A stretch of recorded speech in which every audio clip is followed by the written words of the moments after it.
You're listening to No Plot, Only Lore, a podcast about games and the tables we play them at. Your DMs tonight, and every night, are Josh and Chris. You can find us on all podcast platforms, or check us out at noplotonlylore.com. If you like what you hear today, please rate and review the show, and share it with everyone you've ever met. Alright, so let's talk about what a big fucking failure you are. That's me. And a disappointment to my parents. Hmm? And a disappointment to my parents. So. Oh, yeah, perfect. That it all rolls into one. Sounds like a great way to kick this shit off. That'd just be a giant downer. We'll just have every episode be a topic that accidentally turns into group therapy. I fucking felt that at the party yesterday, man.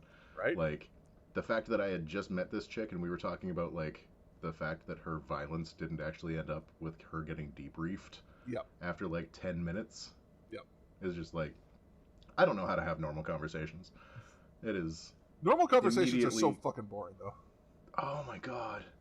I never want to talk about the weather again. No. 0%. If someone mentions, like, Celsius or Fahrenheit, I'm just out. Like, unless, like, I'm in, like, a laboratory setting, I don't want to hear degrees centigrade. Really? Oh, are we fighting? No, I don't know. I am 1,000% Celsius. Oh, no. Celsius forever. That's without question. I'm just saying, okay. I don't want to hear about the temperature of anything whatsoever. Oh, no, yeah, no, I deeply value a measurement system that actually makes any goddamn sense. Oh, for sure. Yeah. Base 10, best 10. Yes. That's how many fingers and toes I have. Not combined, but, like, independently. Yeah. I got 10 fingers and toes total. If you see Chris walking around the house with his socks off, you know he's been doing his taxes or something. All right, so failure. Okay, failures. Failure. The reason that we wanted to talk about failure today was because I had kind of an interesting experience in my most recent actual play event. And that was, I gave my players the option of handling their own crit fails. They decided what happened for their critical failures. And a lot of times I won't do that. There isn't always the level of trust that I would need to have somebody not, like, hem and haw about the failure that they're going to be receiving. Like, if you fuck up and then I give you the option for how you're going to fuck up, there's a level of trust that's needed there, because otherwise you might just decide that you didn't really, right? Or it's just a little fuck up, right? It's not like a huge deal. But in this case, the 2 crit fails that happened in close proximity, I gave both of the players the option for how they wanted to handle that, and they were fucking nasty. Right. They were really mean with it, right? Like, one guy crit failed, he hit himself in his own leg with enough force to drop him to 0 hit points. And the next guy that crit failed suplexed a dingo into the first guy. Like... Okay. That guy's dead now. That character is dead. Off of 2 bad rolls, my players, not me, my players decided to kill a guy. Right. And... Well, sorry, I think they decided that the consequences of their decisions were a guy dying. Yes, they decided, rather than, like, lose an item, fall prone, move past the guy, change your positioning, right? Like, any of the number of things that you can do to illustrate that you've critically failed a thing. Instead of doing any of that, they went straight for the fucking jugular. Right. And I thought that was really interesting, because I think that it reflects a kind of fundamental change in the way that we've been viewing failure in tabletop RPGs over the course of the last, well, how long have tabletop RPGs existed? Like 60 years? Yeah. I'm not going to do the math, but yes, that sounds about right. Since the 60s. Yeah. So, yeah, I figured that would be an interesting thing to talk about, because it is something that also interests me, is the idea of how we can make failure suck less narratively or like grammatically or like just ways that we can make it more fun to fail. Right. And more interesting to fail, I guess. Yeah. Yeah. So, just pulling out a couple of things from that there. One, it sounds like there's sort of I want to call it like a culture around failure that I want to make sure is 100% organic to these to these players, and not something that they've absorbed from the dearth of TTRPG content that's out there right now. I mean, I think there's something to be said for the outsized influence of, you know, professional role players, we'll call them. Are we 30 seconds into this and we're already talking about the Matt Mercer effect? Unfortunately, it's something you can't ignore right now. Maybe, like, and I understand, like, I will be fair to the guy. I'm not saying he is, like, at fault for some of these things, but there are certain moments, especially for people who come into the hobby through those sources, where like certain events in the we'll call it show have really stuck with them as far as like the negative effects of failure. And it's not necessarily something that's backed up by mechanics or the system. Like, when it comes to like critical failure, I mean, you know, I got into the hobby in the 4th edition of Dungeons and Dragons, and for good or ill, but that particular version never really mentioned much about critical failures until they brought out the Dark Sun book, which very specifically was like, hey, by the way, metal isn't really a thing, so you've got a bunch of like bone and stone and wood weapons and armor. When those things critically fail, they are quite likely to break because it's a natural material, right? And that makes sense for the setting, that you might have, if you're using a bunch of sharpened sticks, essentially, you might have to carry a few extra sticks because they're going to break when things go sideways, right? Well, and like going back a little bit to the first thing that you said there about how 4th edition D&D didn't really talk much about critical failure. Right.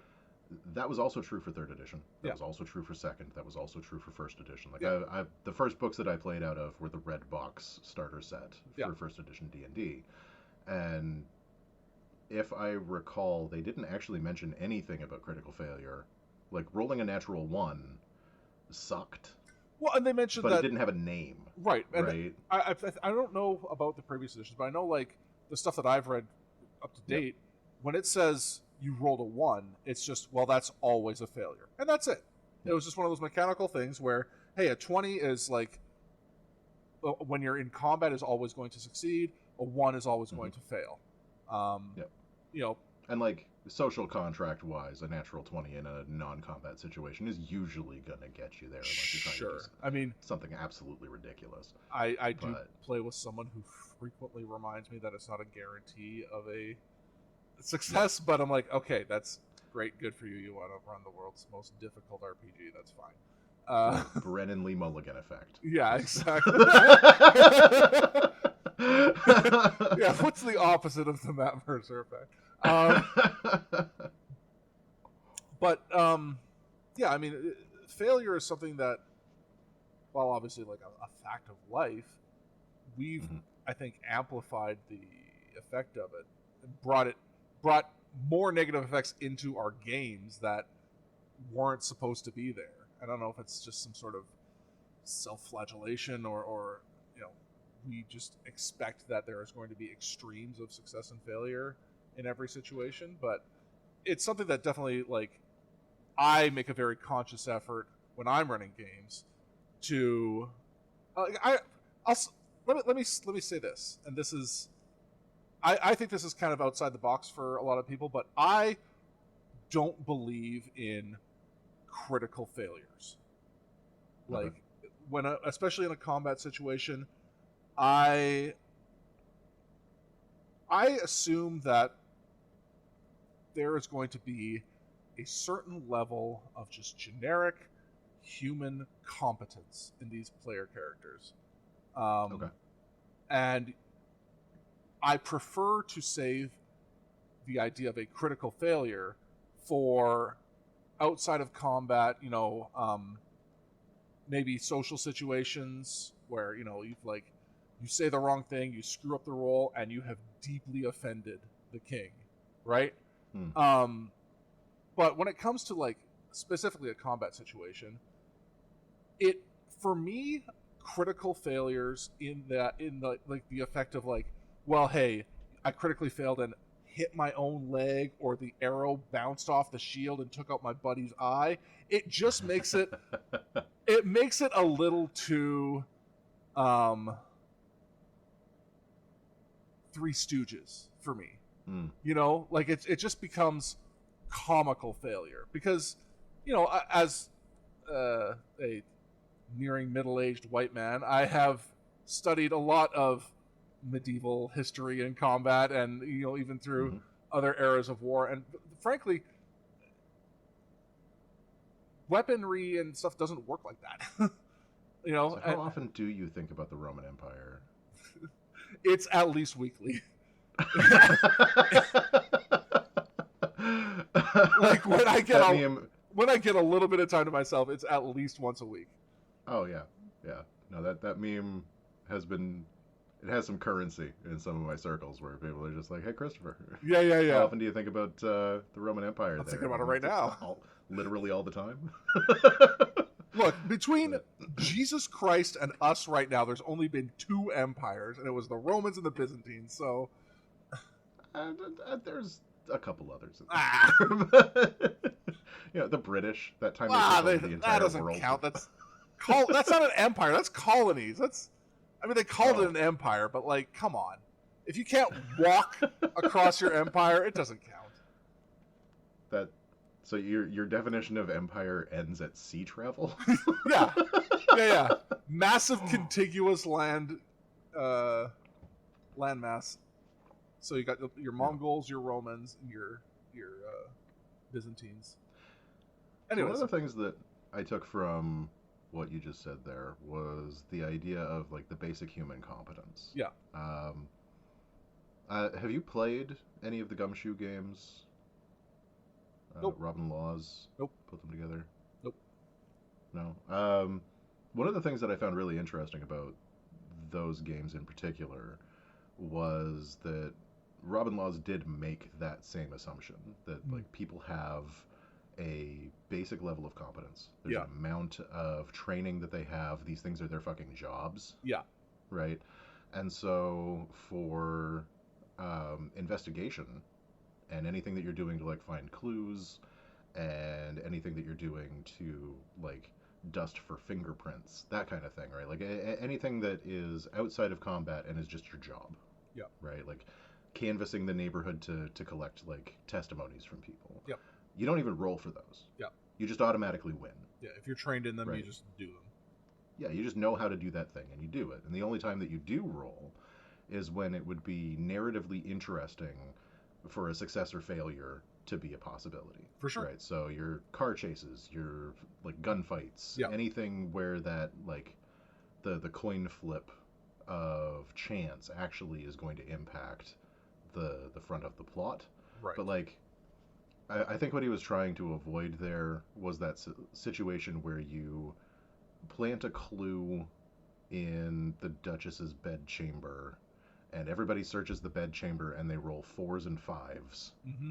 And then they never get the clue, and so you have to put the clue somewhere else, and then they don't get the clue there either. Right. And like you're just kind of like playing like a game of hide and seek with this clue that we need to get for the story to progress, and it's just stalled out. Yeah. And at a certain point, your DM's discretion can't even save them because you're like, you guys haven't rolled higher than a 5 in 2 weeks. Like, I don't know what to tell you. Yeah. And so like that I think is kind of interesting is that like his approach to it was exactly the opposite of yours. Right. Where like the rolling and the chance of failure to be even a thing is only in combat situations and chases and like high tension situations. The chance of failure is completely taken out of trying to impress the king. Oh, well, like I'm not saying failure is gone, definitely not. Actually, I think right? trying to impress the king would still involve a roll, just because it's like narratively interesting if you fuck it up. But I'm saying, like, disastrous consequences for failure are gone from my combat situations.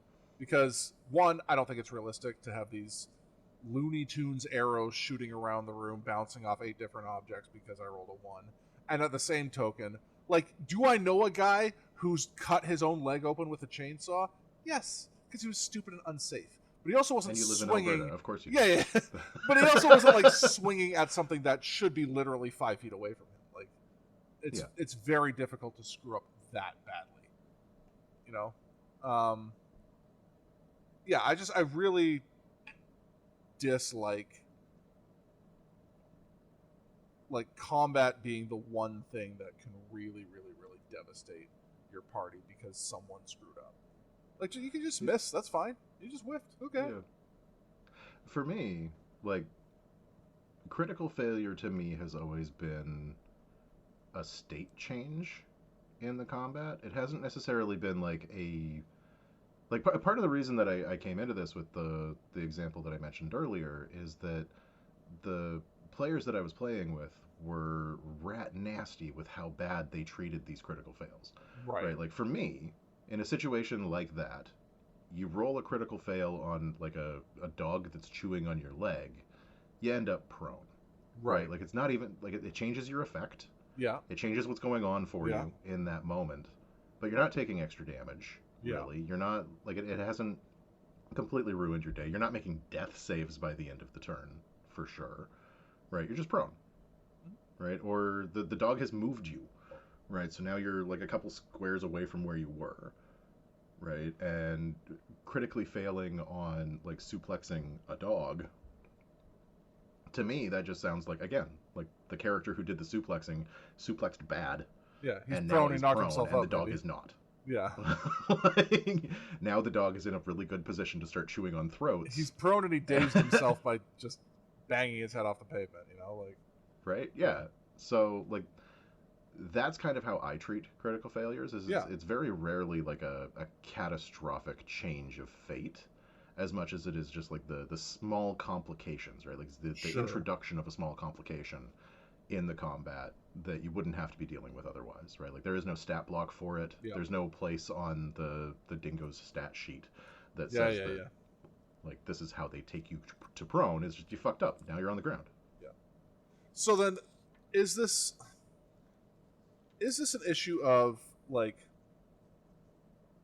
you need to take more control over what the was it just that like the expectation was not set early enough of what failure actually means, or are the characters just particularly vindictive for some reason, or do you find that this is a more common attitude amongst like the whole kind of community where like now the expectation is set is that failure is really bad, and so people just assume that when you give them the opportunity to make that decision, they're just going to jump to that like most extreme result. Okay, so let's talk about the Die Hard rule for a second. Where, for anybody who doesn't know, the Die Hard rule is that players want you to kick the shit out of them. Right? They want challenges to be hard. They want to end a session walking across broken glass with their shoes off, with one bullet left in their gun, and then the trick is that they still want to win.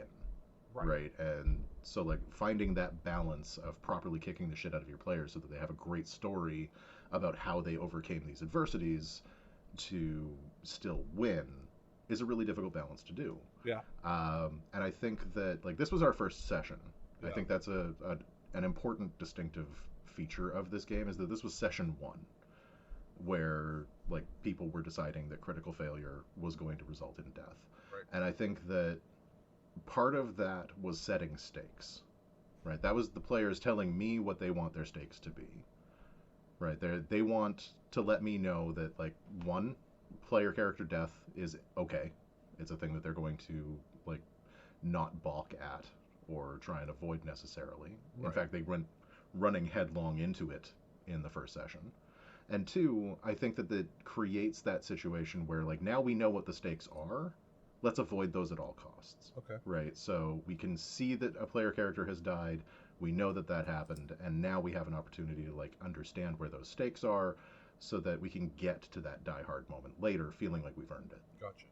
So, Right? I have a couple of clarification questions. One, Yeah. have you played with these players before? And two, No. are they like RPG veterans, or is there's people playing this for the first time? It's a mixed or- crew. Okay. Yeah, The two in particular, have they played before, or are they new players? They're vets. Okay. Yeah, they're both vets. Okay. Which is why I trusted them to handle like a crit fail situation. Right? Like I am generally very quick. You've played with me Yep. a fair bit. You know that I am perfectly happy sharing narrative control with my players. So like if you want to do something that is weird, Yeah. I will usually just let you describe that, Yeah. and that's how it goes. If you can figure out a way to make it not stupid, then we'll go with it. Even sometimes if it's stupid. That's There were definitely a couple of times where you went after a particular Mr. Laserstein in ways that were dumb, but they were cool, so we let them slide. Yeah. That's still one of my all-time favorite campaigns we've done. It was a great campaign. Yeah, I feel what you're saying there. That's what worries me, I think, about this whole interaction, is that it's the veteran players who are expecting catastrophe. Hmm. You know, like they've been like conditioned for the worst. Like I understand you want a challenge, Mhm. and however that manifests is, you know, some DMs are great at making non-combat challenges, real genuine puzzles for people to solve, and some people are just really good tacticians who know how to push that combat encounter to the limit. And some people are just good improvisational storytellers who let people do whatever they want and follow along with them and throw the right kind of curveballs at them. But like, it seems unhealthy to me to have two people who are familiar with the genre and the mechanisms and still went with the option that caused the most lethality. And maybe it's just personalities, but I worry that that's like a sentiment that's starting to sort of become the dominant narrative in the hobby, is that failure is absolute in a certain way. Well, and I feel like, because we did a fair bit of organized play in the transition from 4th edition to 5th, and I feel like, especially with the Dark Sun stuff that came out at around that time, and some of the stuff from like D&D Next, is that what they were calling it at the That's time? what D&D they were calling Beyond. Next, yeah. Those were some expectations that were set pretty early on, coming fresh off of the Dark Sun stuff. Because like the Dark Sun campaign setting is fucking brutal. Yep. And I don't have a problem with that. That's the expectation from minute one, is that you are in an unforgiving desert wasteland where everything hates you and wants to kill you, especially if you use magic. But that was like the last 4th edition organized play event that led into the start of the 5th edition stuff. Yeah. Was we were doing like high lethality 4th edition stuff, moving right into 5th edition, where player character death was absolutely, I don't know if nerfed or buffed. Like it was way easier to kill players. Oh yeah. Is because like 4th edition came in with the idea that you're a heroic badass and you're going to be able to kick monsters off of rooftops come level 2. Yeah. And 5th edition was much more tailored to like the old school role-playing crew who wanted to like recapture 3rd and 2nd nostalgia. Yeah. And so like the amount of lethality actually increased as we were moving away from a setting where lethality was the thing. Yeah. Right? Yeah. And so I have a feeling that 5th edition in particular has carried some of that baggage forward from the people that were learning at that time, because that was 10 years ago where we were making that transition, and a lot of the people who were just learning to play D&D at that point are the people who are DMing now. True.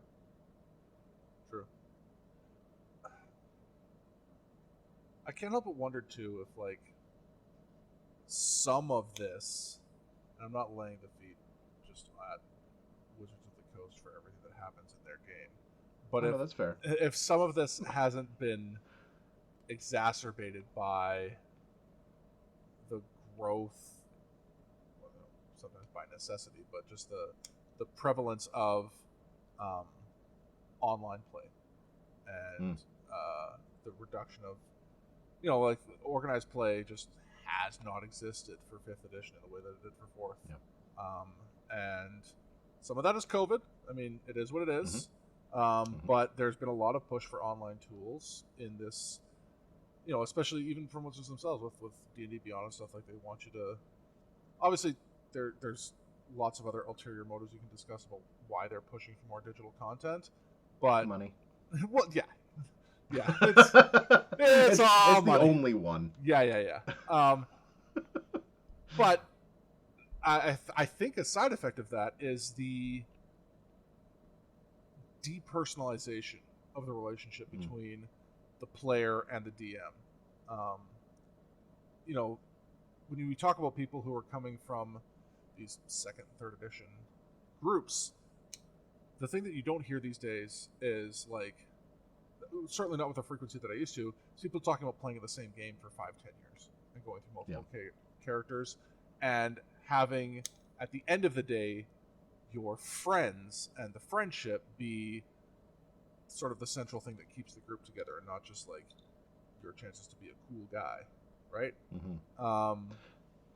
So I think there's something to be said for the cold impersonality of online D&D these days too, where you're jumping into someone's Discord server and you don't know them from Adam, and for them and for you, like, the consequences are purely on the screen. You don't have to deal with the relationship later. You don't have to deal with the frustrating conversation with, hey, like, your expectation changed in the middle of the game of how they're going to respond, stuff like that, right? So I wonder if that's interesting too, because like there was a lot of talk about the like wowification of D&D in 4th edition, where like the game mechanic. Yeah, I know, I saw the eye roll, but like that. I wonder if there is something to be said for people getting into D&D not 10 years ago, but 15 years ago, who came into it with much more like video game mentality. Okay. Right? Like, they came into it with expectations that were fed by MMOs, right? Player death is something that just happens all the time, and you just reset and re-roll, right? You don't even re-roll in an MMO. You just like respawn wherever it was you respawn, and you keep going, right? And that's just kind of a baseline expectation of this style of game now. I think that in this specific case, like, part of what you were talking about before, like the investment in the character wasn't there yet, right? Like, they hadn't actually created a personal attachment to that character yet. Yeah. And so, like, the one guy suplexing the dingo, that wasn't his friend he suplexed a dingo into. No. That wasn't a person. That was a thing. Well, and even just reanalyzing that statement, on what planet is suplexing a dingo into a guy who's already down like the rational move in the middle of combat, right? I mean, he wasn't doing it on purpose. He rolled a critical failure. Yeah, okay, but like, he was trying to suplex the dingo into a different thing. Right. Suplexing the ground a dingo, that was under the guy. Suplexing a dingo, the normal move that you do when fighting an animal. Yes. Every time I fight a dog, I want to pick it up by the waist, and I want to hurl it and myself at the floor very fast. Yeah. Like, it very much sounds like this wowification thing you're talking about kind of played out in the middle of that combat before you even got to critical fails. Like, people are just doing like goofy shit in the middle of a fight. I mean, his character is a monk that has been styled after a professional wrestler. So, like, suplexing in anything is kind of on brand. I guess, but Yeah, also like, there wasn't a top rope for him to jump off of. no, but... that's true. He couldn't just people's elbow of Dingo into the pavement.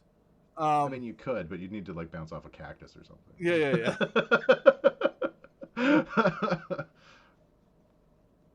Like, I don't want to get hung up on the details of this specific interaction because there's just like there's a lot of weird decisions that were made. But agreed.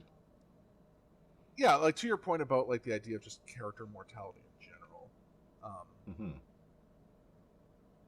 I think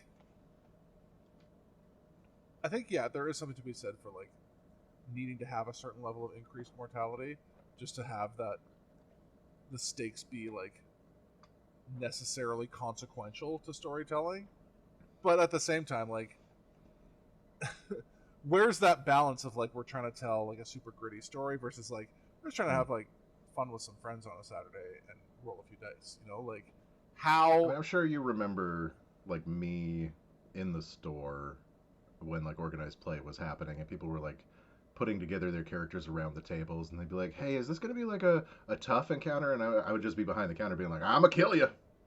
I'll kill all of you. It's going to be a TPK every single time we play. Yeah. Just brutal. I'm a murderous, antagonistic DM. Nobody wants to play with me because I'm so brutal. And then everybody walks out like it was daisies and flowers the whole time, right? Yeah. I had kid gloves on the whole time. Yeah, you gotta be all bark, no bite, like whatsoever. Yeah. And that's that's obviously just part and parcel with the job is like having to find that balance as you like you said, you're doing collaborative storytelling. So what's best going to serve the overall narrative? But so something that I did want to talk about too. Something I did want to talk about too is like how other games approach this, because like D&D, obviously the big boy in the room, but like failure has evolved quite a bit in role-playing games over the years, like from everything from like Nobilis being like diceless systems, and we've got stuff like Mouse Guard and the Burning Wheel systems that are like turning failure into a plot progression mechanic, to like the necessity of failure in some games where like in order to be able to advance in your skills you have to fail at them a certain number of times before you're able to do that. Like I think all of that is very interesting and kind of reflective of some shifts in how we're viewing failure kind of as a society. Yeah.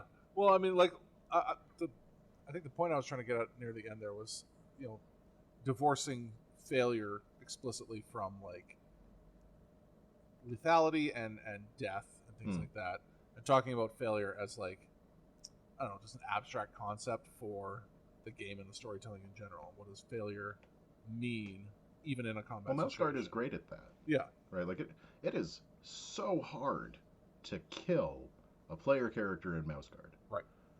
Like, it's essentially impossible. You have to throw, like, overwhelming odds at your player characters, and then things have to go terribly, terribly wrong for your player characters to die. Yeah. So, like, have you played Mouse Guard? No, I have not. But I get the idea that, like, you have to want them to die, and they have to want to die, and even then... everybody has to agree to it. Yeah. Or it's just not going to happen. Yeah. So the way that the Mouse Guard system works, and by my understanding, the greater Burning Wheel systems as well, is when you attempt to do a thing, you roll a pool of dice, and then you compare the pool of dice to whatever result you're looking for. Right? Like it's very vampire in that sense. If you succeed, then the thing that you were trying to do goes off, and you deal with your success. If you fail, one of two options happens. You either get a condition that's added to you, and the conditions in Mouse Guard are fucking brutal. They're all like pulling dice out of your pools, or like losing successes on those things. So like if you're sick or hurt or tired, and there's a bunch of them, right? Yeah. So and you can like you can collect them all, like Pokemon. Gross. So that you're just like this crippled, nasty little mouse at the bottom of a lake, being like, you're incapable of doing anything. All right, but still somehow not dead. A fate worse than death in a Yeah. lot of cases. Okay. Or instead of getting one of those conditions, you can take a plot twist. Okay. All right. So the example that they use for that is you're looking for this grain peddler. You climb a tree to see if you can find the like cart that the guy was running with. Okay. You fail at the roll, but rather than fail at climbing the tree, you climb the tree because you're a fucking mouse. Mice climb trees. Yeah, they do that. But instead of finding the like grain peddler's cart, right. you find that the grain peddler has been eaten by a goddamn snake. Okay. Yeah, Right, that'd be and a twist. Right, and now you've got a snake to fight. Yeah, not ideal. Right? And that's how they deal with failure in that system. Is like when you fuck up a roll, whether it's a critical fail or not. Right. The plot just shifts. Huh. Right, and it's a system that requires a fair amount of improvisational ability from Yeah, the I should DM. say, yeah. In order to be able to handle all of those, unless you just want to like load up your players with conditions and make their lives very sad. But, Yeah, we all know that one guy. yeah, but like it does create some really interesting situations where like I have had a group of players that were like broken and bleeding at the bottom of a warren full of bats, and they did not have the necessary like dice pools to be able to do a lot and needed to rely on not necessarily skills but like abilities that they had or abilities that other players had who didn't have those conditions to try and like fix those things. Okay. And it creates a really interesting dynamic in that. Yeah. So, like, failure in Mouse Guard is almost not failure. Yeah. It's just the timeline splitting. Yeah. Yeah. Yeah, you suddenly have a bunch of new ways to handle that. Or, again, like the whole thing with the gumshoe system, where if you're trying to do a thing and it's your job, you just don't fail. Right. Yeah. Assuming that... No, go ahead. Like, assuming that the difficulty of the thing is lower than the skill points that you have in the thing. Right. You just automatically succeed, which is also very similar to a couple of other systems that I know. Like Nobilis does the same thing. Yeah. With the point totals. Yeah. And then they've got this whole like bidding system on top of that. That's a lot of fun. But yeah. But I'm wondering what your thoughts are on like non D&D systems approaching failure in very different ways. I'm despite not trying a lot of other systems, I've always been the person who takes a very ad hoc approach to how I run my games. So, I very much appreciate people coming up with creative ways on their own to handle things like that. I mean, in my games, I tend to take a lot of the when I'm running them, I tend to take a lot of the improvisational responsibility when it comes to failure, in the way that the Mouse Guard sort of plot twist happens, right? Because that's something I already liked to do. I thought it was more narratively fulfilling to have. I want to call them consequences, but just changes happen instead of just like yes, no, fail states on everything out there. It often involves coming up with like let's say, because what I tend to do a lot, I'm not the world's most creative campaign designer all the time, because Are any of us? No, I mean I have 2 kids and a full-time job. Like I don't have the ability to sit there and fill a notebook full of crazy plot twists and ideas. What I prefer to do. Here first, guys. Josh has let ChatGPT design his next campaign. So what I've done for a long time is take the pre-gen campaigns that you can get. Well, I mean, I started with buying the ones from WotC in 4th edition because they made a lot of them and they were all pretty good. And frankly, you could run pre-gens from level 1 to level 30 the whole way very successfully and just have them daisy chain into each other. Doing it less so these days, but you know, drive through RPG places like that, you can always just go find people's pre-gen content, and then you take a look at it, and you know, one, you could just reskin it. I mean, I liked running a Dark Sun campaign. I can think of 2 they printed, and one was like a level 1 or 2 thing, right? So I took a lot of time just like going through an existing other scenario and then reskinning it all for Dark Sun, you know, changing the creatures, whatever. But a big part of that whole process for me was looking at the non-combat kind of encounters and things like that, and coming up with alternative solutions that weren't present in the book that gave people even more options for how they could succeed. Because let's say they need to pick a lock to get into a certain door. You know, players, they will hyperfixate on things. For like, yeah, there might be a half-empty chest behind this door. It's probably nothing. But if they critically fail and the lockpick breaks in the lock and they can't, you know, and now the lock mechanism is fouled and they can't unlock the door, well, then they need to have some other way to get in there, right?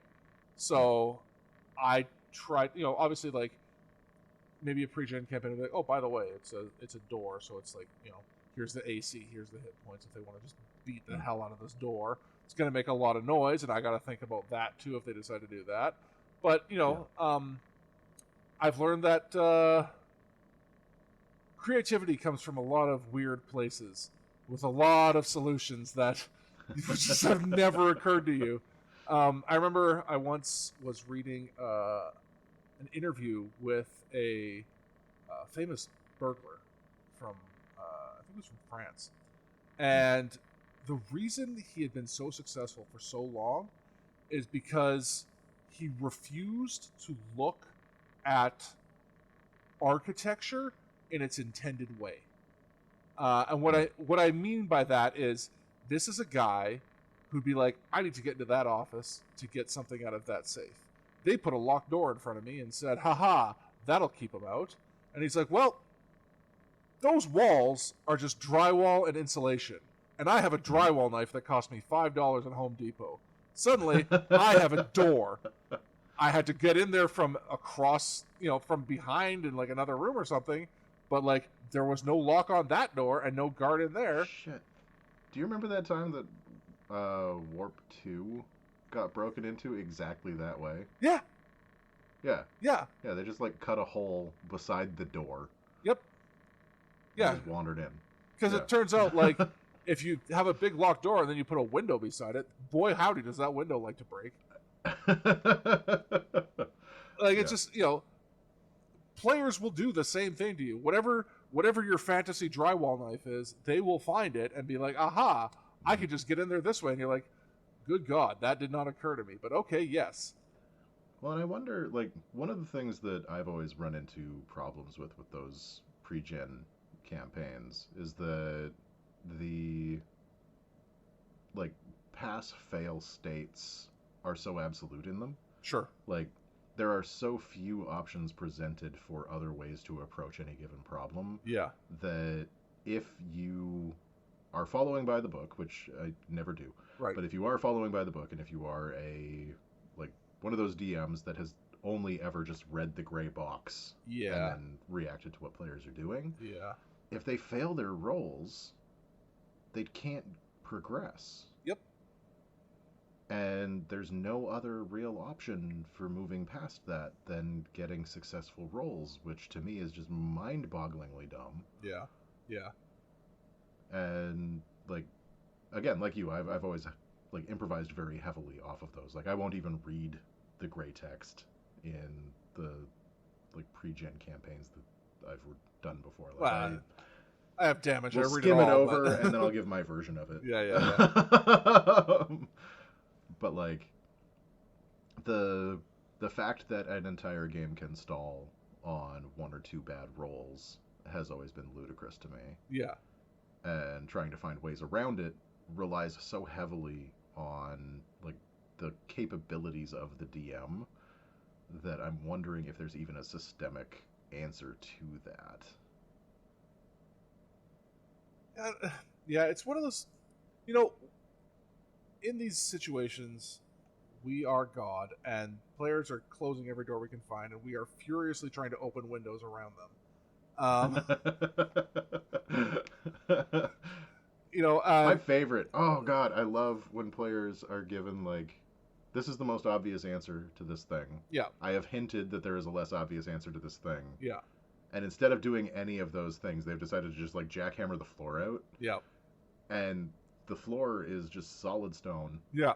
And underneath you're it is just dirt. Bedrock, and it's yeah. Like if you go any further, you're getting lava. Yeah. Yeah. But they will be bound and determined to ignore both the hint and the obvious answer, because the obvious answer is obviously a trap. Right. Obviously. Obviously. Well, and again, like, I think it comes back to some of these cultural expectations. I mean, maybe it is something that we just need to, like, be more cognizant of as people running games, is almost having, like, when we do our session 0, really setting the expectations for how we intend to run that campaign, too, where it's like, listen, it may be dumb. Who has time for a session 0? I have a hard enough time trying to get people to show up to session 1. Okay, fair enough. But, in session 1, like, taking 5 minutes to be like, look, if an answer's obvious, it's the answer. I'm not a smart man. Like, I'm not out here to fight you on this. I'm here to help you guys have a fun time and tell a cool story. And cool things will naturally happen, and that's where we're going to get a story from. But I'm not going to sit there and punish you guys for being like explorative or curious or just dumb sometimes. Like, okay, my players in this most recent game, I gave them 2 options. Yeah. Right? You had west, Yep. we're getting like weird Australian orcs. Yep. You head east, we're getting drow riding dinosaurs. And that one guy was just like, what happens if we just go north? It's true. And I was like, you're in the fucking outback between them, I guess, and these are 2 forces at war, and I guess I need to figure out what's going to happen there. Yeah.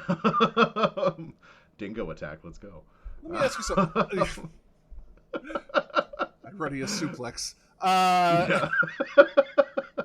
Let me ask you something. How much pushback do you give people to, like, just outside the box requests that really aren't smart? Like, do you give them like full autonomy to just go do stuff, or are you like, your character knows that going north would be pointless because there's nothing there to see, You can certainly try. Yeah. I hear you. Yeah. Almost none. Yeah. I am perfectly happy with my players running off and doing the dumb, unless it is something that is going to be openly disruptive to the other players. Okay. As long as everybody goes along with the dumbness, If there's a I will consensus figure it on out. stupidity, okay. Yeah. Interesting. It's that whole thing where like we're playing Lord of the Rings, but we get to decide if the soundtrack is going to be Dune or Benny Hill, and Right. there is no actual choice. Like, I'm not making it consciously. Yeah. That's on them. They get to decide which soundtrack we're running with. So, I have found myself experimenting with a more, and I know this is like a taboo sort of idea, but putting things slightly more on rails for I people. don't know if we can be friends anymore, Joe. Okay. How dare you bring railroads into this? Well, it's just, at the end of the day, all of these systems are about collaborative storytelling, and not everyone is as good at improv as other people, right? Oh God, going back to the like Matt Mercer thing. Yeah. Where like, one, if people are paying attention, the actual play series are very on rails. Right. right? Like, Yeah. one of the things that I noticed that I would never do as Yeah. a DM is occasionally you'll hear like Matt or Brennan, they will tell you what your character is doing next. Yeah. Right. So you wrap that up, and you're gonna head over to here, and then we're gonna go over to this player, right? And they just like it's a little thing. It's just a little interjection. Yeah. But they don't ask. No, they just They do tell it. you. Yeah. You are going here now. Yeah. Right. And I get why, because for like a televised like recorded session, right, that cohesion is absolutely necessary. Well, and that I But- think too is again a function of it being like a televised thing where it's like, yeah, they've got a campaign and they're curious to see how people are going to handle things, but at the end of the day, a lot of these campaigns I think are just basically moving from like scene to scene. Yeah.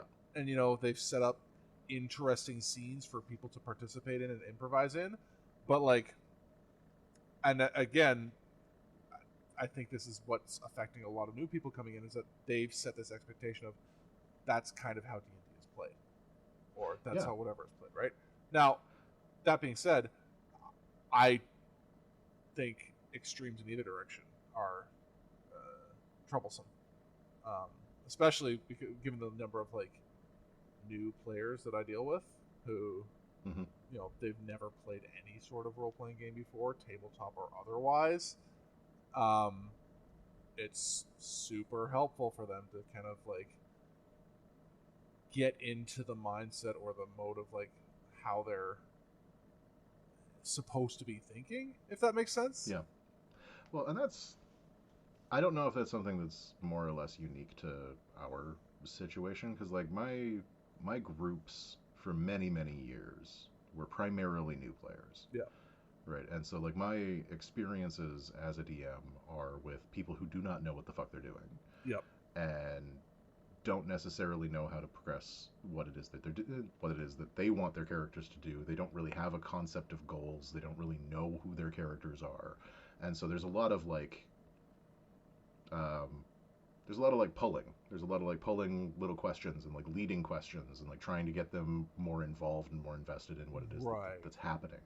Right. And like if you want me to be Matthew Mercer as a DM, you better fucking be Sam Riegel, because like there is no way that I'm going to be able to like improv at that kind of level unless you're giving it back to me.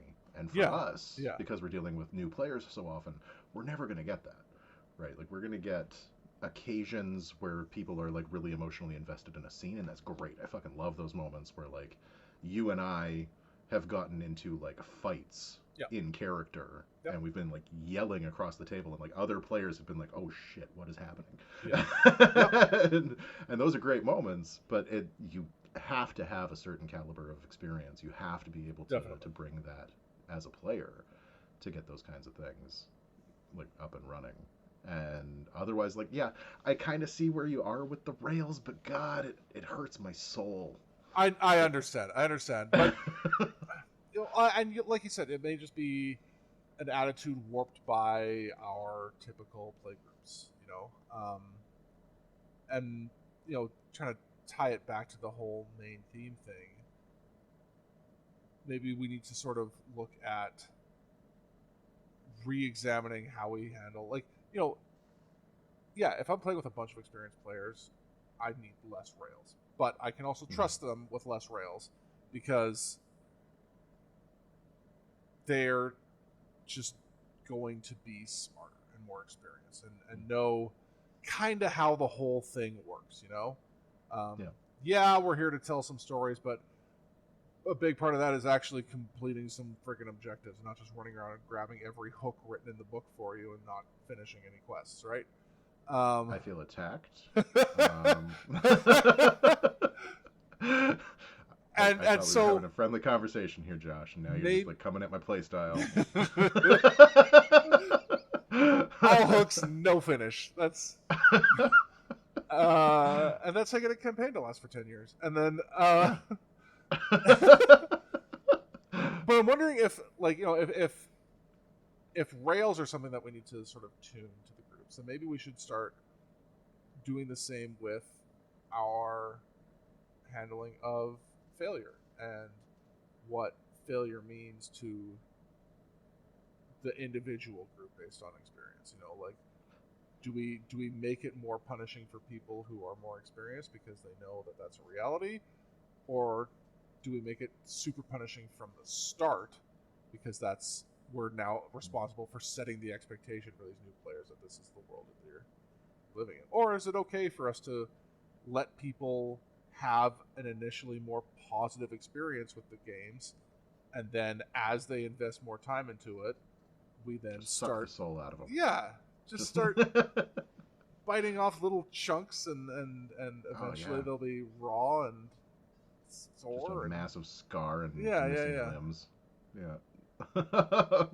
See, one of the things that I kind of took out of this last session for me was like the question of trusting my players with those sorts of narrative decisions, right? Because it, like, my instincts as a DM are generally pretty kid gloves. Like, I understand how fragile player characters are. Right. I know that if you apply a pound of pressure behind a knife, it will kill them.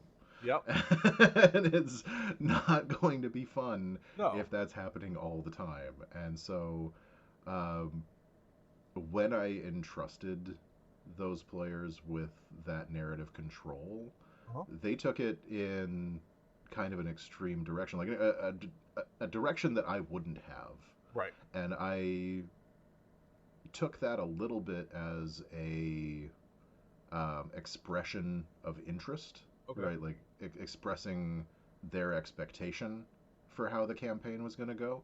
Do I take the kid gloves off, right? Like, is this a group where I'm going to have to be more brutal in general because they're looking for that, like, classic dungeon delvey, like, 3 characters die per session kind of, like, D&D?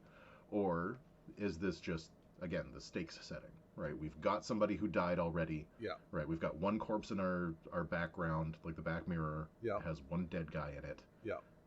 Now we're moving forward. We put the kid gloves on now, right? Because we've got those stakes established, right? But do I continue to trust my players with that narrative control? Do I pull that back a little bit, right? Like, when my players do something weird, when I give them narrative control, do I then become a dictator?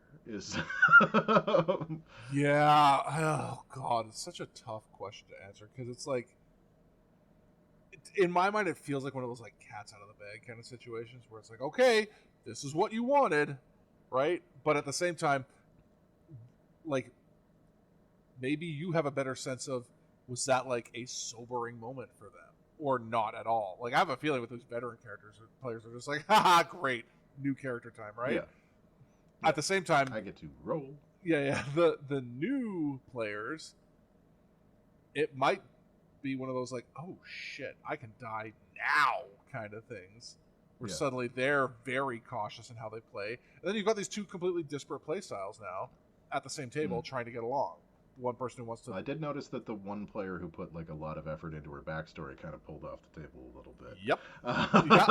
Yeah. Because her level of investment is different, right? Like, she's got a different investment in that character. Well, and especially with new players, like, that first character that they've really, like, worked on. Like, it's not like when you showed up at Organized Play where they were like, here's a character.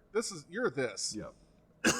No, it's one it's that a semi-gloss piece of paper you've never seen before. Yep. He looks kind of cool. Yeah. He's like a dragon, kind of. Yeah. And you're just like, okay, his name's Ted, and then go off fight you go. him. Yeah. But, like, for her, like, I know for a fact, like, you know, being the jaded sort of veteran that I am now, and I have not been playing games as long as you or a lot of other people, but, you know, it very quickly, regardless of whether you want to say it's because of games like World of Warcraft or whatever, but I don't have the same level of attachment to characters. And in general, my ideas for new characters are weirder and goofier every single time. Just to keep myself interested. But when you first start playing the game, especially a game like this where it's not abstracted, like, oh, I'm just looking at someone on a screen, this is me playing this character, I know for a fact that those new players put a huge amount of themselves into every one of those characters, you know?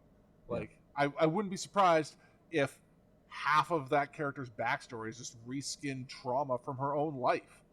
Like, God, that's happened at our tables. Yeah. Like you read a new player's backstory and you're like, you need therapy. Like you got to talk to someone.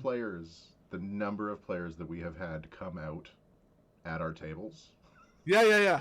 Like through D&D. I was gonna say, just even like simple, stupid terms. Like, do you know how many characters have been my exact height? Because that's how I know to perceive the world. I need you to play a short king. I can't do it. I can't play a guy under 6 feet right now. Like I can't. Yeah, no, like 5 foot nothing. I talk to the tops of people's heads, and then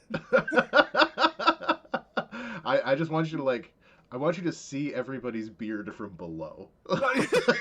Here's the thing. So, and we'll talk a bit more about him later in regards to failure stuff. But my last character that I was playing was the first time I'd played a dwarf in like a real game. And it turns out I just sort of accidentally assumed he had like little man syndrome kind of all the time. Because that's just how I have interacted with people his size my whole life. And he's got a Scottish accent. Well, yeah. It was the super dwarf stereotype. Ale Quaff Big Stash was his name. Like, that's racist. Yeah. But yeah, I think there's a huge problem with, the what do you call it?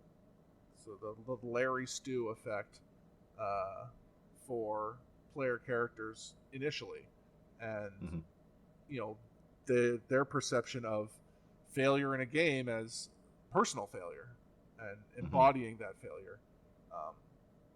That's why I was so surprised at like the sudden ferocity of the failures that we were seeing, right? Like I was expecting, and like maybe this is just coming from me being in a different era of like D&D where there was a bit more like tactics mindedness. Sure. Right, like we would have a lot more like, is this going to be ideal play? Right? Are we going to be effective tactically if this decision is made? And so if I gave a player the ability to like decide what happens on their own crit fail, they'd be like, oh, I missed a lot.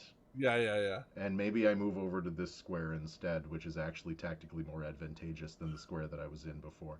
Yeah. Right. I stumbled into this square. Yep. Right. And like just kind of like skirting the cheating line a little bit. Right. And so I was a little bit expecting that. Like that's kind of where I was like it wasn't a test necessarily, but like I wanted to see how these players were going to react to having that narrative control. And where they went with it was surprising to me because of that, like, one, the lack of tacticality. Right? Like, just doing damage to yourself is never the right move in tactics. Almost never. And almost, very, very seldom. Mostly no. Sometimes you sacrifice a piece, but like and then like the utter lack of self-preservation that came out of it. Yeah. Other player preservation that came out of it. Let me ask you something. How old are these two characters, roughly? Are these characters two or players? The players. Mid-30s. Mid-30s. Okay. So they have a different relationship with death now. Yeah. Shut up. Super old. It's not that old. I mean, it's barely, like, not even close to... It's fine. Anyways, just mad they're younger than me. No, so I know you said they were veterans, but like, I think there's some, like, when you say veterans, are they like 3rd edition veterans, or like they've just been playing 5th edition for a while? 3rd edition, I would say. Play 3rd? But like, haven't been playing consistently since. Gotcha. Right, like, and like I can't even claim that I've been playing consistently since, but like I've picked up a few games here and there. Yeah, but it's semi-consistent. Anyways, it was my job for a minute. Yeah, you need a break. Because I wonder if there's a mentality shift, because I know a lot of people that got in around when I did or slightly before me came into the hobby. I don't want to say like like in a more pure way or something. That's not my intention. Yeah, But because Penny Arcade doing live events was absolutely more pure than whatever's happening. no, in Critical Role. not even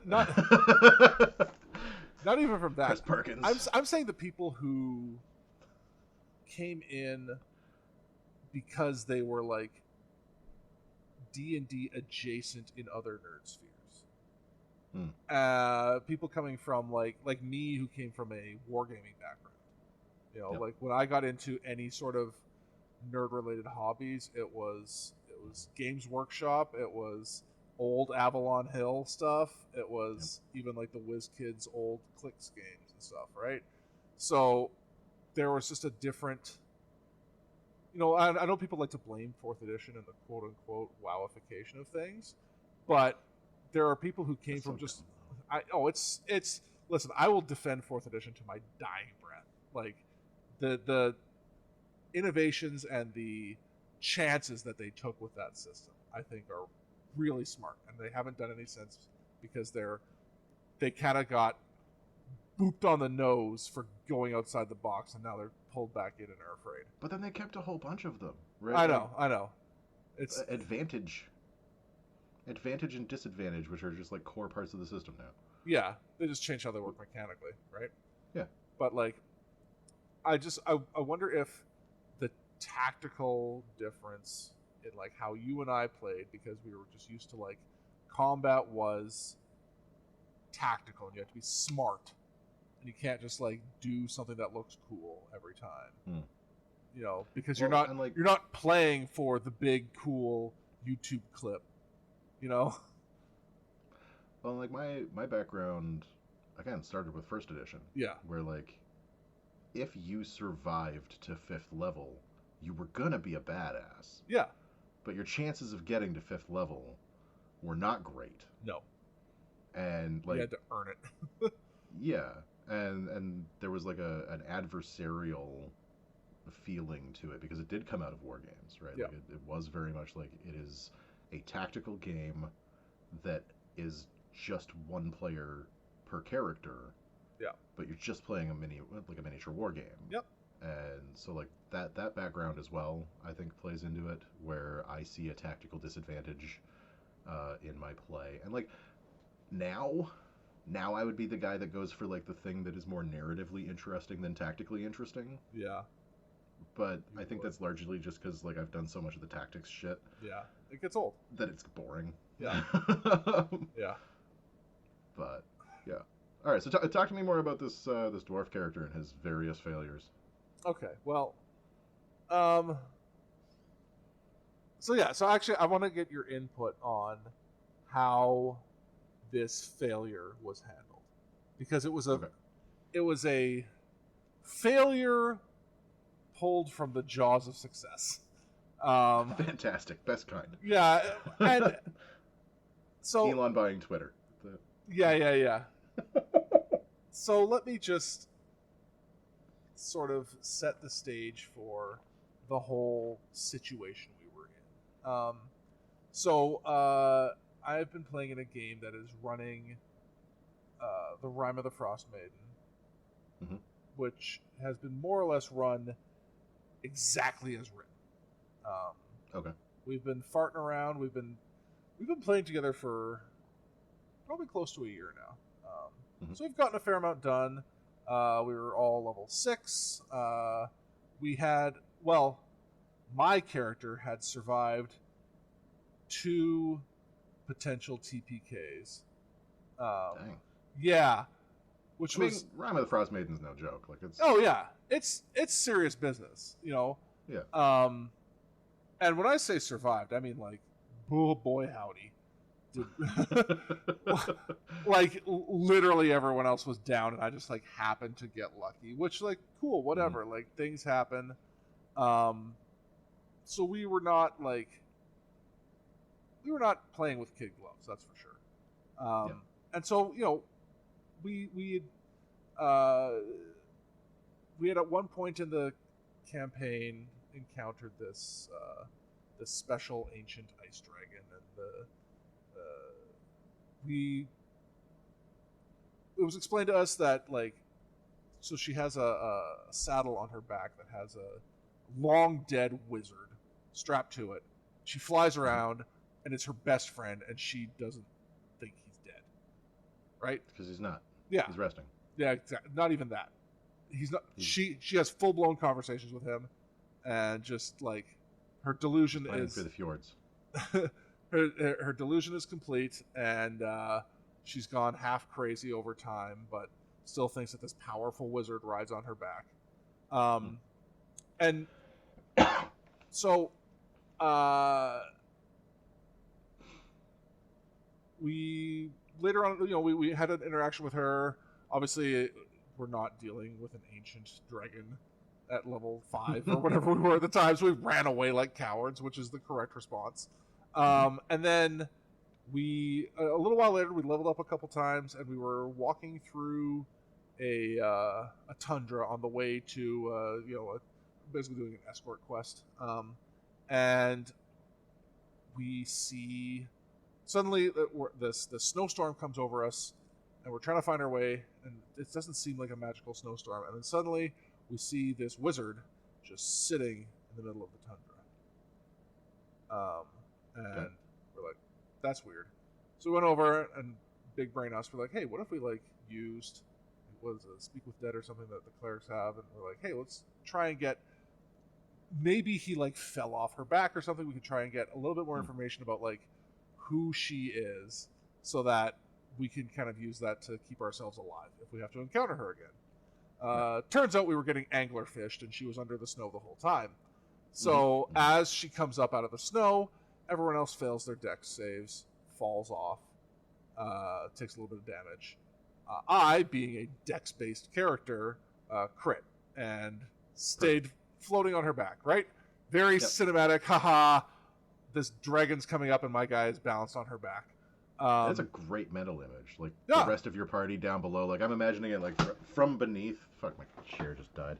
I'm imagining it from beneath, looking up at your character standing on where the neck meets the shoulder. Yeah. On the dragon, looking back at this wizard as it's flying. Yeah, it's very heavy metal. It's a very heavy metal cover. Yeah. So then I'm like, okay, well, I knew that it was a super tough roll to make. I got lucky. I got to make sure I don't fall off this dragon right now while we're trying to figure out what's going on.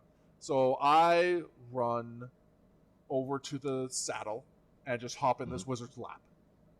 And she cranes her neck and turns around to talk to me, and is both threatening me and the party at the same time. So I make the decision to take a hostage. And I wrap my kind of arms around the back of this wizard, and I'm like, I just ball up a fist, and I'm like, listen, if you don't smarten up and chill out, let us have a real conversation, don't just try to murder my friends, I'm going to punch your friend into dust. My thinking being, this is her only friend in the world. She is going to she's going to try to preserve him at all costs. He's a wizard, but I am a monk and I am in his lap. None of that matters anymore. Right? The positioning of the arms is now confusing. If you're in his lap and his head is here for the punching, have you turned around? Are you cowboy or reverse cowboy? No, dead wizard. My thought was I was gonna reach around, kind of pull him into a headlock, and just have him in the headlock. I'm just gonna feed him shots an older brother would. Reverse cowgirl. Yeah. There you go. So the response that I got was basically calling my bluff. Bullshit. He's a super strong wizard. You couldn't touch him if you wanted to. So I touched him repeatedly, viciously, and his head went flying. Which is what happens to corpses that get punched repeatedly by a monk. It's harder than it sounds, though. Yeah, there's a lot of sinew. You'd be surprised. What helped me was that it's everything's frozen. It is all icy. Oh yeah. So now it's just brittle, right? Yeah, that's fair. Anyways, so she just explodes with rage and grief and shock, and immediately throws me to the ground, stomps at me with two claws, bites me in the face. Like just getting thrown to the ground knocked me to unconscious, and then just quick succession beats the ever loving shit out of me. I like just 3 immediate death fails. I'm dead, and then the rest of the encounter was my friends trying to get away, while she sort of does like ancillary damage by like ragdolling my body like a pit bull, and parts go flying off, whatever. So I am dead. All my parts are like, I am, other than someone reincarnating a new body for me, I am not getting put back together again. So somebody put your foot in a bag. Yeah. And okay, cool. Yeah. They have a piece of leg that hit the cleric that is now in a bag, getting gentle reposed every morning while they wait for the druid to level up enough. So my question... 1 damage with the foot from a monk kick. Yeah. Now, I'm not, like... Or 1d4 because you're a monk and it's unarmed. I'm level 6, it's 1d6. So, I'm not heartbroken about this character dying. Like, I play a lot, I understand how things work, and whatever, cool. It was a very interesting cinematic moment. But there are 2 things that don't 100% sit quite right with me. I do have a question. Sure, yeah, go ahead. What was your intimidate roll? Oh, it was bad. Like, not great. Okay. Like, is that where the failure was? Because, like, as far as I can tell, you succeeded in punching that guy a lot. Yeah, I kept my balance. I punched that guy a whole bunch, and then I failed 1 intimidate check because she's an ancient dragon and just, whatever. I mean, no, that's fair. Like, intimidating an ancient dragon is hard. Yeah, it's not great. I don't know what your DM was doing as far as, like, invisible bonuses and, like, penalties. But, I mean, if I had somebody's only friend in my hand and was going to violence them, I would probably give that person a +2 on intimidate. And so, see, I think that's where part of my thing comes in, because as far as I can tell, either he doesn't believe in the invisible hand or is very sparing with it, and basically just uses like stat blocks as written for like everything. Right. So, 1, do you think it was like there was a failure there, but it came after 2 successes, right? Yeah.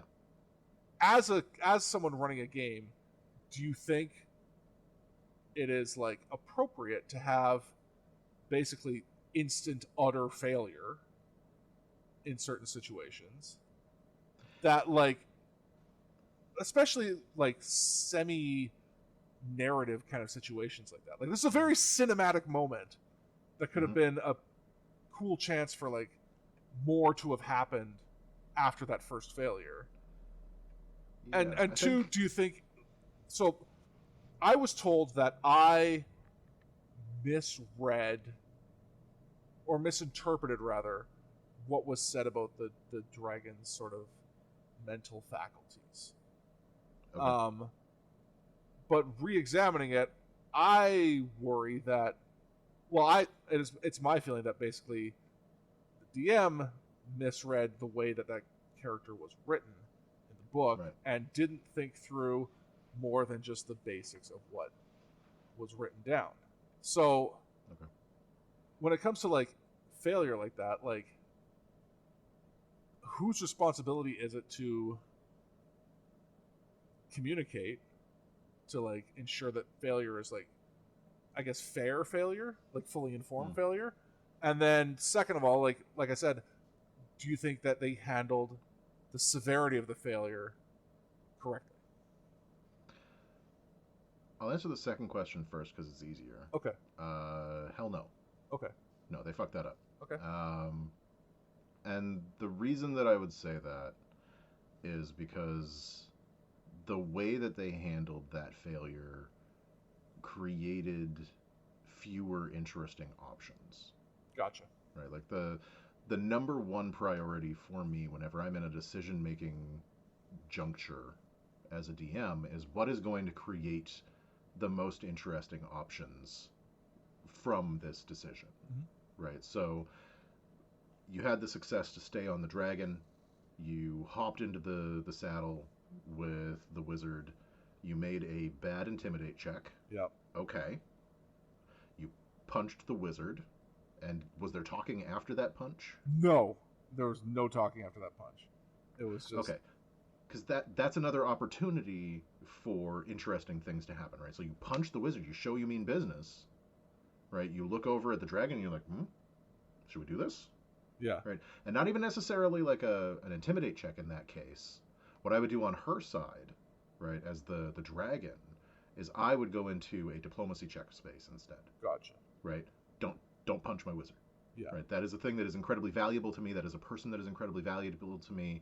You've shown that you're capable of doing damage to that thing. Yeah. Right? Now I'm in a place where I have to negotiate. Right. Right? And if you continue punching the wizard after she's like, hold on, whoa, hold on. Right? Like, let's talk about this a little bit. Stop punching my wizard. Get down there so I can eat you. Right? Like, have a conversation around that. If you continue punching after that, then yeah, you're gonna get fucking eaten. Yeah. Right? Yeah. Like, but you were presented a situation that you attempted to intelligently resolve the conflict, and the options from that should be things get better, things get worse. Right. And instead of things getting better and things getting worse, things got dead. Right. Right. And that, to me, speaks to a lack of narrative understanding. Right. Right. They didn't understand how that narrative flow could benefit from other options. Right. Right. Options that are possibly more difficult for that DM. Right. Right. They are going to require more in the way of improvisation. Yeah.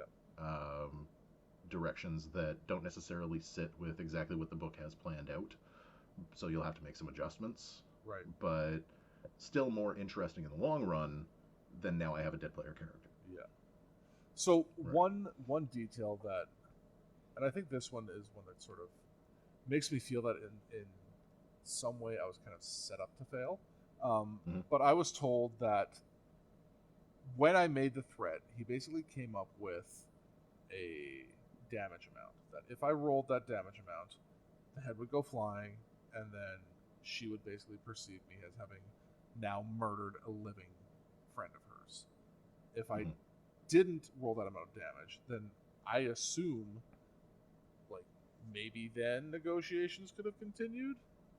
I don't know. I think even after the head goes flying, right? Because, like, yeah, she's going to be mad, right? She's going to think that you just killed a guy. Yeah. But she's already crazy. She already thinks that this guy's still alive. You'd be like, no, he's fine. Yeah. Right? His head's over there. He's good. Yeah. We'll just put it back on. He's a wizard. He's a crazy, powerful wizard. I'll just bring it back. He'll be fine. Yeah. Yeah. We'll put it back on. Right. Even giving me the opportunity to, like, go retrieve his head and put it back on and be like, see, he's fine. And she'll be like, oh, good, yeah. Right, and that's where you get those opportunities to like bring something that's more interesting from a failure. Yeah. Right, because like you failing that intimidate check, like that has to have like some sort of like narrative flow that happens. Yeah, there has to be some sort of like consequence, for lack of a better term. But like immediately jumping to an overpowered enemy rocks fall, players die. Right. Is, I think, not always the incorrect answer, but in this case, you had so many other options that you could have gone with that would have been like more interesting and resulted in a better story, right, than what actually happened in that case. As far as like the communication of shared imagined space, I mean that's everybody's responsibility, but it's hard. Yep. And a lot of that rests on the DM.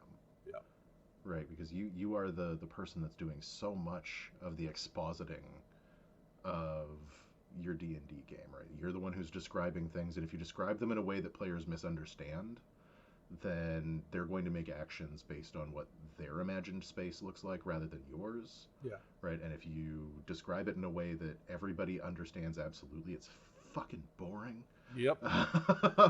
Well, enter a 5x5 room. Yeah. There is a torch sitting on the wall. But you do also have to understand that like English is a transmitter-oriented language. Like it is the speaker's responsibility to make themselves clear, and especially as a DM who has all of the information, Mhm. right? Like you have a heavy burden on your shoulders, and I understand that that's not an easy burden. I've done it myself, Mhm. but then to like, I think it's kind of shitty to turn around to your character, to your players, and be like, "Oh yeah, you misread that. That's on you." That is, Like, yeah, no, like I agree, um, and like I also feel like there was a responsibility from your DM to question your course of action prior to you taking it, that's fair. right, and like providing you the information about what that choice could entail, Yeah, yeah, right? Like I don't know what your character's wisdom score is, but that's one of those situations where you're just like, hey, can you roll me like a base intelligence, right, a yeah, yeah, base yeah, wisdom, yeah. right? Like I just need to know like kind of where you are, and then I can give you some extra information, and you kind of like scale that information based on Yeah. what the role is, Like I right? And it's definitely, just another out. yeah, I definitely like when making this character. Um, it was kind of difficult to roleplay him because the idea was that like he had a decently high wisdom score at the cost of other stuff, because I wanted the idea to be that he was very empathetic, Mm-hmm. and like, you know the reason he became a monk and walked away from his old bouncing job was because, at one point, um, he realized that he could see. So remember the Speaking in the about Gary stewing your characters in no, shut up. No, he like the those new Sherlock Holmes movies, he can kind of like see, where someone had like a limp or Mhm. a hitch or something in their step, or whatever, and use that to his advantage when it was removing people.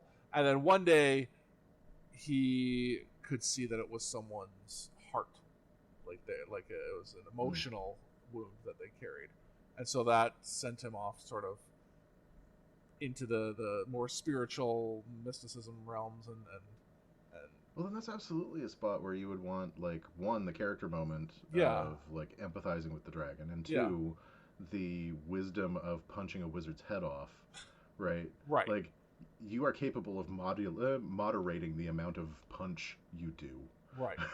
Right? Like if you know that this wizard is kind of brittle, you just like give it a couple of taps. Yeah. Right? Like you don't knock his fucking block off. Well, and especially Right? if you're gonna tie it to something like how much damage I do to it, like Yeah. I don't have to take both of my attacks. I don't have to flurry of blows No. his head. I just And did like because I was like, well, I said I was going to punch him multiple times, so I punched him as many times as I could in one turn. Right? and like I don't know what kind of like pull your punches rule you generally roll with, but like I will allow a player to take a one damage, Yeah. right? Like if they're pulling their punches, then you can just fucking do that. Yeah, we do the Um, thing. I don't know if it came about in fourth edition, but the thing where, if you say, yeah, I'm going to do maximum damage, but it's non-lethal damage, then it's just yeah, okay. Yeah, you just yeah, beat him non-lethal until he damage is always stops. an option too. Beat him until he stops fighting. Hard when it's not a living thing. Yeah, yeah. You can't non-lethal the corpse. Yeah. Any damage that you do is actually post-lethal. I just want him to, know that I'm serious, right? Yeah, yeah, just enough to like cave in the cheekbone a little bit, Or right? Like, just make it clear, like, hey, look, here's your options when you decide to punch this guy. You can go full blow, yeah. and that head's definitely going to come off, and you're going to deal with that. Or you can just, do it for show, just to show you're serious. Or maybe some combination of the two, Well, and then asking about your motivations too, Yeah. right? Like when you're in a situation where somebody has declared an action that you don't completely understand. Yeah. What are you trying to asking those accomplish? clarifying questions. Yeah. Hmm?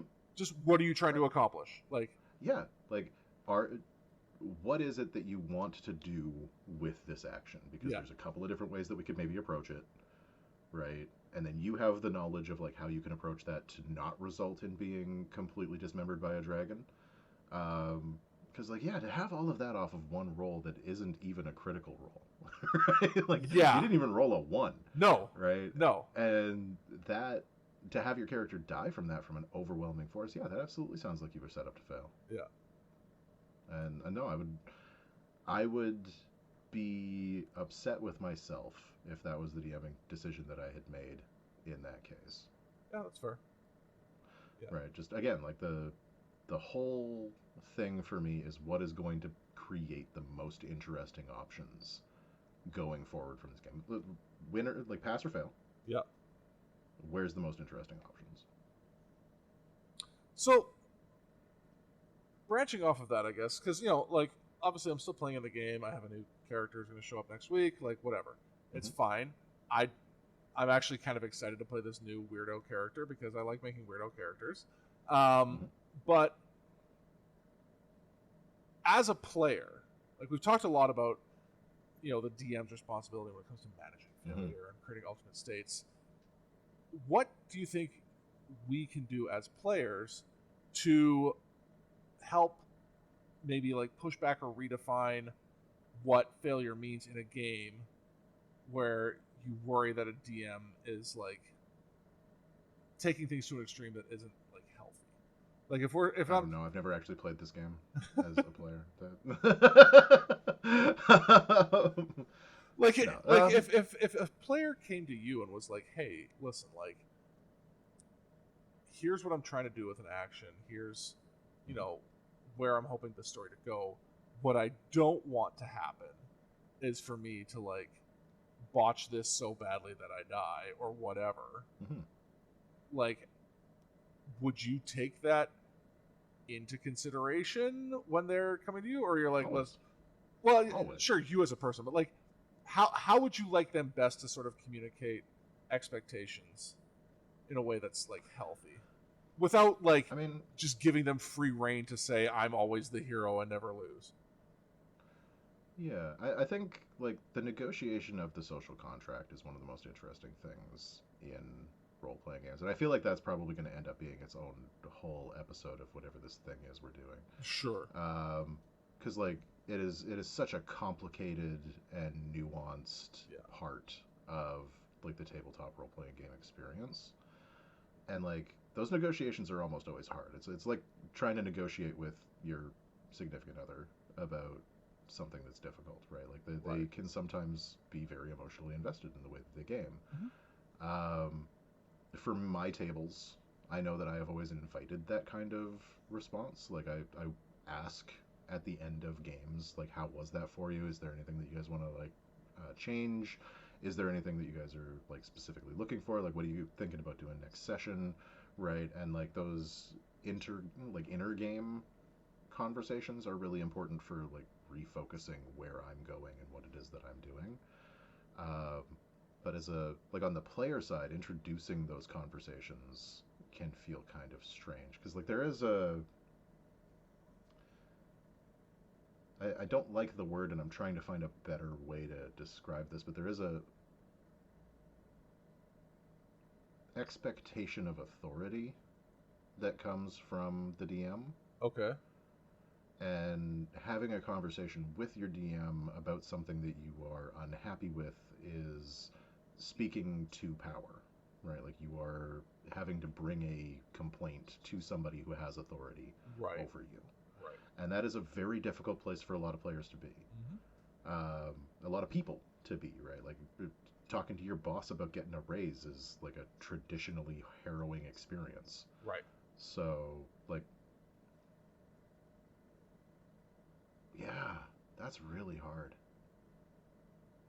Because, like, there's definitely a part of me that's just like, you just need to, like, buck up and do it. Just be like, hey, you fucked up. Yeah. This is how you fucked up, and my friend said so. Yeah. And he's been doing this a long time. I got it recorded. Here, let me send you a link to my podcast where we tell you you're a shit DM. There we go. That's the podcast name. How Not to Be a Shit DM. I don't know if I'm qualified for that. Yeah, well. See, that's how we know you're qualified. It's that imposter syndrome. Oh, shit. Yeah. I mean, what systems are in place for your game already for negotiating the social contract? Like, have you guys had those conversations before? Kind of, but not really. You know, that's the tough part of it, is that like Right. there just hasn't been a lot of give and take about like any. Part of the problem is that like we have played together before in other groups. He's been in groups that I've run. I've been in other groups that he's run. One of the players is his significant other. Another guy's like a long-term vet that they've been friends outside of the game for other reasons. So it's all just kind of a mess. Okay. Yeah, I feel like we're gonna have to like shunt that one off to its whole own like discussion, because like again, that social contract and like establishing a social contract and maintaining a social contract and renegotiating a social contract, like all of that has so much nuance to it that I don't like. We've already been doing this for like 2 hours, so yeah, that's true. Hour and a half, hour and 3/4. Yeah, so I don't know if we've got like another 5 hours to delve into. No, that's fair. I like the idea of giving people tools to sort of help them, like you said, kind of negotiate the level of comfort with failure within the group. But that's, I think, also something that needs to happen like early on, and yeah, it's tough when you've been playing together for a year and things take a left turn and you're like, wow, I didn't think we're going to be that abrupt about things, but okay. Well, and so much of it, unfortunately, does come down to like DM fiat. Yeah. And like that is again a topic for a whole other thing. Is like the amount of fiat and narrative control that is provided to various people. But like, trying to mitigate that. As much as I would love to be able to give players a tool where it's just like, here is a page in the DMG where it tells your DM to not be a dick. Yeah. If only they somehow put that in every edition, but they just conveniently forgot.